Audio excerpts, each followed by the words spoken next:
Welcome to మన ఊరు మన వార్తలు. జికా వైరస్ కలకలం, పిన్నిని మోసం చేసిన సొసైటీ చైర్మన్, డ్రోన్లతో పేకాట రాయులకు చెక్, రైలు పట్టాలపై పెద్దపులి. మరిన్ని తాజా వార్తల్ని మన ఊరు మన వార్తల్లో చూద్దాం. అల్లూరి సీతారామరాజు జిల్లా అరకులోయలో ఒడిశా డిప్యూటీ సీఎం ప్రభాతి పరిడా పర్యటించారు. సుంకరమెట్ట కాఫీ తోటను సందర్శించారు. కాఫీ పంట సాగుపై గిరిజనులు ఎలా లాభాన్ని పొందుతున్నారు, పంట సాగుకు ఎటువంటి వాతావరణం కావాలి వంటి వివరాలు అధికారుల్ని అడిగి తెలుసుకున్నారు. ఒడిశాలో ఉన్న కోరాపుట్ ఫారెస్ట్ ప్రాంతంలో కాఫీ పంటను సాగు చేయనున్నట్లు ఆమె తెలిపారు. అందుకే ఆంధ్రాలో జరిగే కాఫీ పంట సాగుపై అధ్యయనం చేస్తున్నామని చెప్పారు. అరకు గిరిజన మ్యూజియం తిలకించిన డిప్యూటీ సీఎం అక్కడ కాఫీ తాగారు. పంటలపై రైతులకు వచ్చే దిగుబడిపై కూడా ఆమె ఆరా తీశారు. ప్రభాతి పరిడా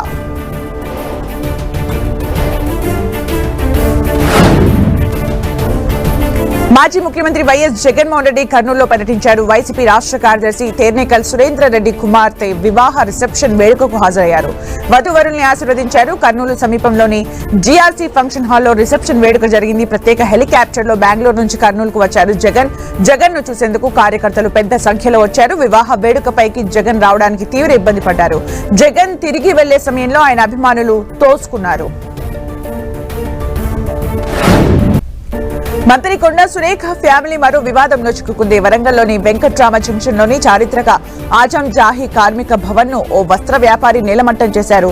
ఆ వస్త్ర వ్యాపారి ఇక్కడ షాపింగ్ కాంప్లెక్స్ ఏర్పాటు చేస్తున్నారు. ఈ కాంప్లెక్స్ నిర్మాణానికి మంత్రి సురేఖ భర్త కొండా మురళి భూమి పూజ చేయడం వివాదానికి దారితీసింది. 1450 గజాల స్థలంలో ఉన్న కార్మిక భవన్ ఆస్తి కోట్ల రూపాయల విలువ చేస్తుంది. కార్మిక భవన్ కూల్చివేతపై రాజకీయ పార్టీలు, కార్మిక సంఘాలు ఆందోళన చేస్తున్నాయి. 75 ఏళ్ల అజం జాహీ గుర్తు తుడిచిపెట్టేందుకు తప్పుడు పత్రాలు సృష్టించారన్న ఆరోపణలు వెలువెత్తాయి. ఈ వ్యవహారం సుప్రీంకోర్టులో ఉండగా కార్మిక భవనం ఎలా కూలుస్తారని కార్మిక సంఘాలు ప్రశ్నిస్తున్నాయి. ప్రజలు వాళ్ళని ఎమ్మెల్యేగా మా ఇద్దరిని కాదని వాళ్ళని గెలిపిస్తే ఇక్కడి ప్రజలకు లాభం చేయాలన్నా సున్నం పెట్టాలన్నా? వాళ్ళు ఎవడోడు పైసా ఇది 10 రూపాయలు వస్తే పైసా కొత్తందని కొన్నాడు కావచ్చు, బుద్ధి తక్కువడు. నువ్వెట్లొచ్చినావు? నువ్వు ప్రజలతో ఎన్నుకోబడ్డోనివి. ఇది ఐంజాయం ఇల్లు.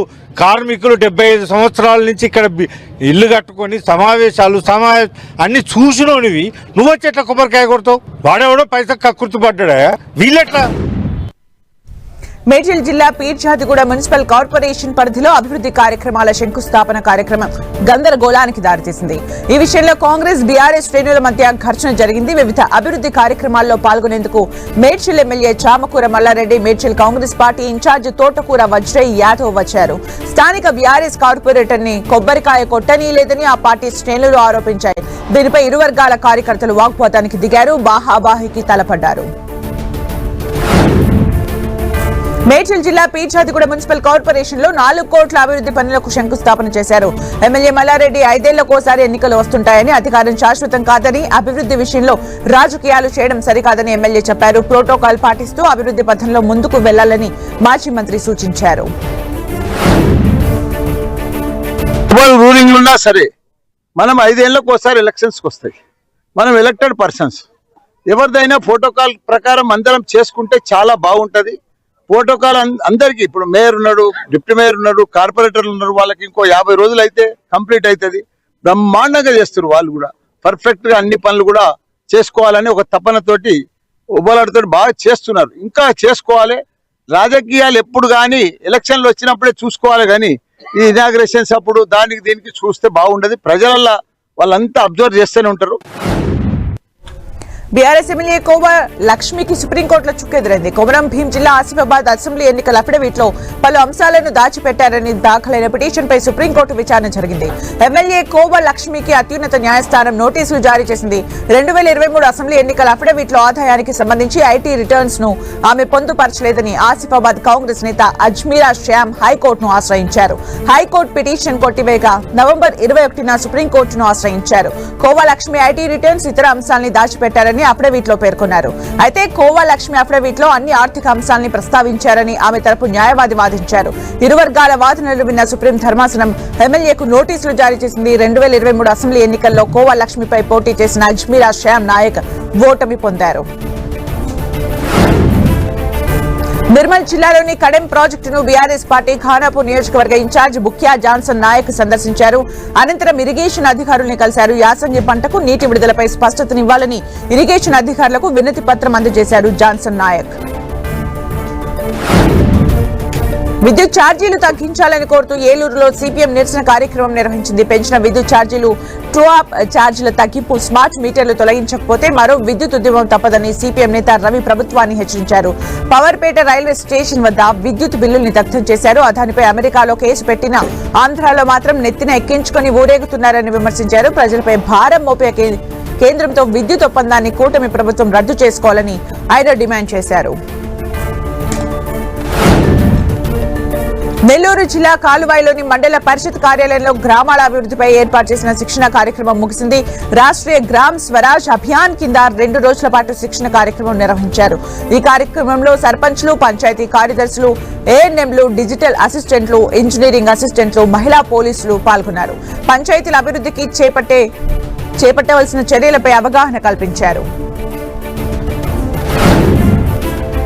పెద్దపల్లి జిల్లా రామకుంట మున్సిపల్ కార్పొరేషన్లోని పారిశుద్ధ్య కాంట్రాక్ట్ కార్మికులు ఆందోళన బాటపట్టారు. కనీస వేతనం నెలకు 26,000తో పాటు 5 సంవత్సరాల సర్వీస్ ఉన్న కార్మికులను పర్మినెంట్ చేయాలని జేసీ ఆధ్వర్యంలో ఒక్కరోజు నిరసన దీక్ష చేపట్టారు. ఎన్నికలకు ముందు కాంగ్రెస్ పార్టీ ఇచ్చిన వాగ్దానాలను అమలు చేయాలని వారు డిమాండ్ చేశారు. కాంగ్రెస్ ప్రభుత్వం అధికారం చేపట్టి సంవత్సర కాలం గడుస్తున్నప్పటికీ పారిశుద్ధ్య కార్మికుల సమస్యల్ని పరిష్కరించడం లేదని జేసీ నాయకులు ఆరోపించారు. సమస్యలు పరిష్కరించుకుంటే కార్మిక సంఘాలను కలుపుకొని పెద్ద ఎత్తున ఆందోళనలు చేపడతామని ప్రభుత్వాన్ని హెచ్చరించారు. కొమరం భీం జిల్లా సరిహద్దులో మళ్లీ పెద్దపులి సంచారం కలకలం రేపుతోంది. మహారాష్ట్ర చంద్రపూర్ జిల్లా మాకుడి రైల్వే స్టేషన్ సమీపంలో రైలు పట్టాలు దాటుతూ పెద్దపులి కనిపించింది. రైల్వే స్టేషన్ సిర్పూర్ మండలానికి కేవలం 10 కిలోమీటర్ల దూరంలోనే ఉంది. దీంతో పెద్దపులి ఇటువైపు వచ్చే అవకాశాలు ఉన్నాయని అధికారులు తెలిపారు. సరిహద్దు గ్రామాల ప్రజలు అప్రమత్తంగా ఉండాలని హెచ్చరించారు. గతంలోనూ కాగజ్ నగర్ లో ఇద్దరిపై ఇదే పెద్దపులి దాడి చేసినట్లు అనుమానం వ్యక్తమవుతోంది. నంద్యాల జిల్లా వెలుగోడు పట్టణంలో అసాంఘిక కార్యక్రమాలు పెరిగిపోయాయి. బహిరంగ ప్రదేశాల్లో మద్యం తాగడం, అలాగే శివారు ప్రాంతాల్లో మకాం వేసి పేకాట వంటి అసాంఘిక కార్యక్రమాలకు పాల్పడుతున్నారు. అడవి ప్రాంతాల్లో అసాంఘిక కార్యకలాపాలపై పోలీసులకు ఫిర్యాదులు వస్తున్నాయి. దీంతో మందుబాబులు పేకాట రాయుళ్లను ఆట కట్టించేందుకు పోలీసులు టెక్నాలజీని వినియోగిస్తున్నారు. డ్రోన్లతో వారిపై నిఘా పెట్టారు. బహిరంగ ప్రదేశాల్లో గంజాయి, మద్యం తాకే వారిని, పేకాట సహా ఇతరత్ర అసాంఘిక కార్యకలాపాలకు పాల్పడే వారిని డ్రోన్ల ద్వారా గుర్తిస్తున్నారు. వారిపై కేసులు నమోదు చేస్తున్నారు. వెలుగోడు రిజర్వాయర్ సమీపంలో ముళ్లపొదల వద్ద మద్యం తాగే వారిని, పేకాట ఆడేవారిపై ప్రత్యేక నిఘా పెట్టారు. పోలీసుల డ్రోన్ శబ్దం వినిపిస్తే చాలు మందుబాబులు, పేకాట రాయలు, గంజాయి బ్యాచ్ పరుగులు తీస్తున్నారు. పోలీసుల వినూత్న ప్రయోగంపై శివారు కాలనీ వాసులు హర్షం వ్యక్తం చేస్తున్నారు. డ్రోన్ల ద్వారా నిఘా పెంచడంతో నేరాలు తగ్గుతాయని అభిప్రాయపడుతున్నారు. ఖమ్మం జిల్లా తల్లాడ డీసీసీబీ బ్యాంకుల్లో Kurnavalli society chairman Pradeep Reddy forgery సంతకంతో 1,50,000 కాజేశాడు. తన సొంత పిన్ని వేమిరెడ్డి పద్మావతినే మోసం చేశాడు. ప్రదీప్ రెడ్డి తల్లాడ డీసీసీబీ బ్యాంకులో నకిలీ అకౌంట్ సృష్టించి ఫోర్జరీ సంతకంతో బ్యాంక్ మేనేజర్ సిబ్బందిని మోసం చేసి ₹1,50,000 నగదును స్వాహా చేశాడు. దీనిపై వేమిరెడ్డి పద్మావతి తల్లాడ పోలీస్ స్టేషన్ ఫిర్యాదు చేశారు. వేమిరెడ్డి పద్మావతి 2008లో ఎల్ఐసి ఇన్సూరెన్స్ చేశారు. 2019కి ఇన్సూరెన్స్ మెచ్యూరిటీ అయింది. ఆమె అమెరికాలో ఉంటున్న తన కూతురు వద్దకు వెళ్లింది. ఆ సమయంలో తన పిన్ని పద్మావతి ఆధార్ కార్డు ఫోటో చూపించి చెక్కును చేజించుకున్నాడు. ప్రదీప్ రెడ్డి సహకార సంఘం సొసైటీ చైర్మన్ కావడంతో అతనిపై ఎవరికి అనుమానాలు రాలేదు. అమెరికా నుంచి తిరిగి వచ్చిన పద్మావతి డబ్బుల కోసం మధిరలోని ఎల్ఐసి ఆఫీస్ కు వెళ్లగా చెక్ ఇచ్చేశామని చెప్పడంతో మోసం వెలుగు చూసింది. 2 నెలలు గడిచినా పోలీసులు స్పందించడం లేదని పద్మావతి ఆవేదన వ్యక్తం చేశారు. తనకు న్యాయం చేయాలని కోరారు. జగిత్యాల జిల్లా కోరుట్ల మండలం నాకులపేట గ్రామంలో ఘరానా మోసం వెలుగు చూసింది. బంగారు నగలకు మెరుగు పెడతామంటూ ఓ వ్యక్తి మోసానికి పాల్పడ్డాడు. బంగారు గొలుసుకు పూత పెడతానని ఓ మహిళకు మాయమాటలు చెప్పి పుస్తలతాడు కరిగించాడు. అనంతరం బంగారంతో దుండగుడు ఉడాయించాడు. ఈ ఘటనకు సంబంధించిన విజువల్స్ సీసీ కెమెరాలో రికార్డయ్యాయి. బంగారం పుస్తలతాడును రసాయనంలో వేస్తే దగదగా మెరుస్తుందని చెప్పడంతో 2 తులాల పుస్తలతాడు అతడికి ఇచ్చానని బాధితురాలు జమున తెలిపింది. పుస్తలతాడు తీసుకున్న గంట తర్వాత చూడాలని చెప్పి దుండగుడు పారిపోయాడని బాధితురాలు లబోదిబోమంటూ పోలీసులకు ఫిర్యాదు చేసింది. సీసీటీవీ ఫుటేజ్ ఆధారంగా దుండగుడిని వెతుకుతున్నారు పోలీసులు. ఆదిలాబాద్ జిల్లా సిరికొండ మండలం బోరింగూడలో అక్రమ కలప గుట్టు రట్టయింది. పక్కా సమాచారంతో కలప నిల్వలపై ఫారెస్ట్ అధికారులు దాడి చేశారు. సోదాల్లో టేకు కలప దుంగలు, కోసిన చెక్కలు బయటపడ్డాయి. వీటి విలువ 2 లక్షలకు పైగా ఉంటుందని అటవీ శాఖ అధికారులు తెలిపారు. అక్రమంగా కలప దుంగల్ని నిల్వ ఉంచిన 4గురిపై కేసు నమోదు చేశారు. పుట్టపర్తిలోని పరేడ్ మైదానంలో పోలీసుల వార్షిక క్రీడా పోటీలు ఘనంగా ప్రారంభమయ్యాయి. శ్రీ సత్యసాయి జిల్లా కలెక్టర్ చేతన్ ఎస్పీ రత్న క్రీడా జ్యోతి వెలిగించి పోటీలను ప్రారంభించారు. 3 రోజుల పాటు ఆటల పోటీలు జరగనున్నాయి. నిత్యం విధి నిర్వహణలో మానసిక ఒత్తిడికి లోనవుతున్న పోలీసులకు క్రీడలు ఎంతో ఉత్సాహాన్ని ఇస్తాయని కలెక్టర్ తెలిపారు. క్రీడలు ప్రతి ఒక్కరి జీవితంలో ఒక భాగం కావాలని ఆయన ఆకాంక్షించారు. ఆటల్లో పాల్గొనడం వల్ల మనిషి దృఢంగా ఉంటారని చెప్పారు. క్రీడలతో పోలీస్ సిబ్బందిలో ఐకమత్యం పెంపొందుతుందని ఎస్పీ తెలిపారు.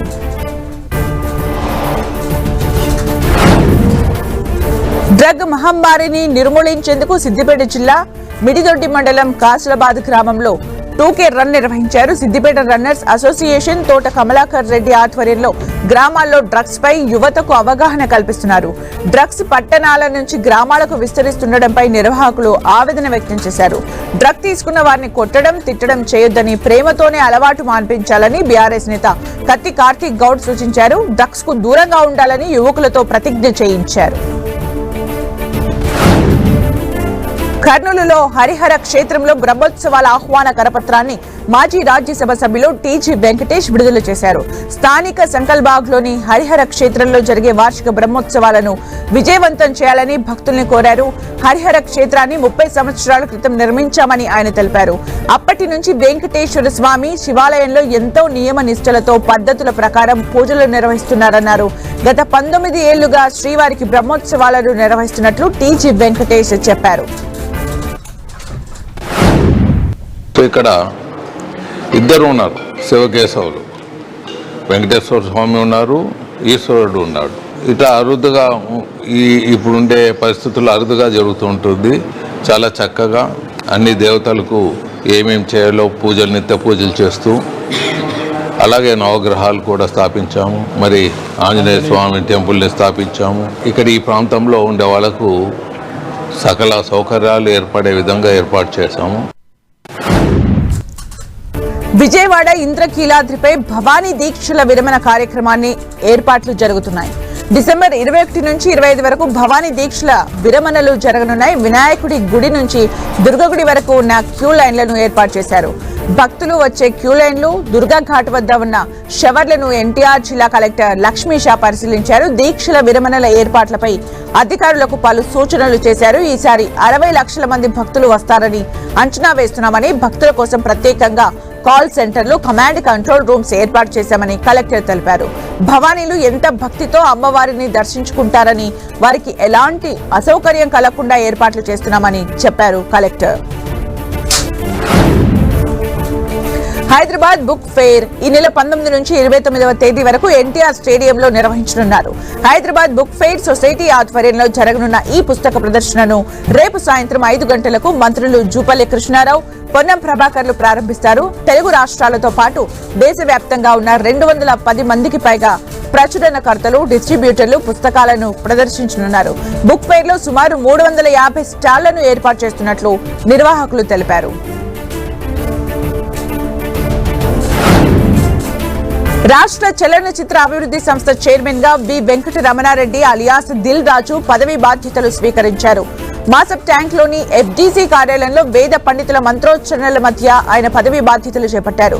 మంత్రి కోమటిరెడ్డి వెంకటరెడ్డి కార్యక్రమానికి హాజరై దిల్ రాజును అభినందించారు. తెలంగాణలో ఫిల్మ్ ఇండస్ట్రీ అభివృద్ధికి శాయశక్తులా కృషి చేస్తున్నామని మంత్రి తెలిపారు. ఇండస్ట్రీ సమస్యల పరిష్కారానికి దిల్ రాజు సేవలు ఎంతగానో ఉపయోగపడతాయన్నారు. ఇండియన్ ఫిల్మ్ ఇండస్ట్రీకి చెందిన షూటింగ్స్ తెలంగాణలో ఎక్కువగా జరిగే విధంగా ప్రయత్నిస్తానని దిల్ రాజు పేర్కొన్నారు. ఎందుకంటే ఒకప్పుడు ఎఫ్డీసీ అంటే సినిమా ఇండస్ట్రీకి అన్ని రకాలుగా సినిమా ఇండస్ట్రీలో ఇన్వాల్వ్ అయి ఉండేది. సో మళ్ళీ ఆ పూర్వ వైభవం ఎఫ్డీసీకి తీసుకురావాలనేది సీఎం రేవంత్ రెడ్డి గారి ఆలోచన. సో దాని గురించి నన్ను ఎఫ్డీసీ చైర్మన్గా నియమిస్తున్నానని చెప్పారు. సో 100% సీఎం రేవంత్ రెడ్డి గారి విజన్కి ఈ ఫిలిం ఇండస్ట్రీకి గవర్నమెంట్ మధ్యలో తెలంగాణలో ఫిలిం ఇండస్ట్రీని ఇంకా గ్రోత్ చేయాలి, తెలంగాణ సంస్కృతిలో సినిమాలు వచ్చేలాగా ప్రయత్నం చేస్తూ తెలంగాణలో ఫిలిం ఇండస్ట్రీని గ్రో చేయాలి. నైరుతి బంగాళాఖాతంలో అల్పపీడనం బలపడింది. తీవ్ర అల్పపీడనంగా మారిందని వాతావరణ కేంద్రం తెలిపింది. రానున్న 24 గంటల్లో ఉత్తర తమిళనాడు, దక్షిణ ఏపీ తీరం వైపు వెళ్లే అవకాశం ఉందని, ఆ తర్వాత ఏపీ తీరం వెంబడి ఉత్తర దిశగా పయనిస్తోందని అధికారులు తెలిపారు. దీని ప్రభావంతో రానున్న 3 రోజులు ఉత్తర, దక్షిణ కోస్తాలో భారీ వర్షాలు కురిసే అవకాశం ఉందన్నారు. మత్స్యకారులు వేటకు వెళ్లొద్దని సూచించారు.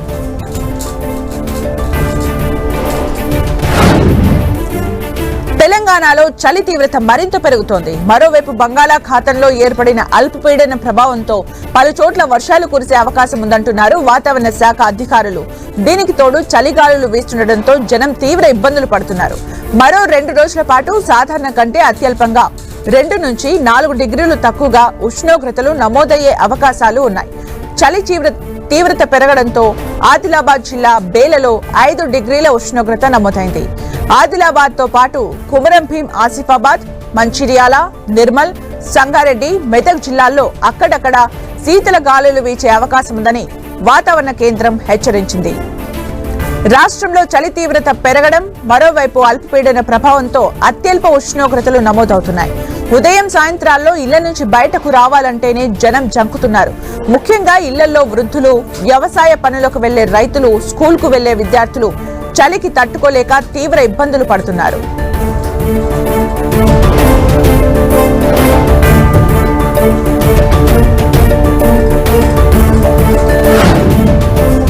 విశాఖలో విమానాలపై పొగమంచు ఎఫెక్ట్ పడింది. విపరీతమైన పొగమంచుతో వాతావరణ పరిస్థితులు అనుకూలించగా పలు విమాన సర్వీసుల్ని మళ్లించారు. రాత్రి నుంచే వాతావరణం అనుకూలంగా లేకపోవడంతో ఇవాళ ఉదయం రావాల్సిన పలు విమాన సర్వీసులు ఆలస్యంగా నడిచాయి. మరోవైపు నౌకా దళానికి సంబంధించి పనులు జరుగుతున్న కారణంగా విశాఖ రావాల్సిన విమానాలు 45 నిమిషాల నుంచి 1:10 నిమిషాలు ఆలస్యంగా వస్తున్నాయి. మరోవైపు వాతావరణం అనుకూలంగా లేకపోవడంతో కేంద్ర మంత్రి సంజయ్ సేథ్ ప్రయాణిస్తున్న విమానం హైదరాబాద్ మళ్లించారు ఏవియేషన్ అధికారులు. దీంతో ఉదయం విశాఖ చేరాల్సిన కేంద్ర మంత్రి మధ్యాహ్నం చేరుకున్నారు.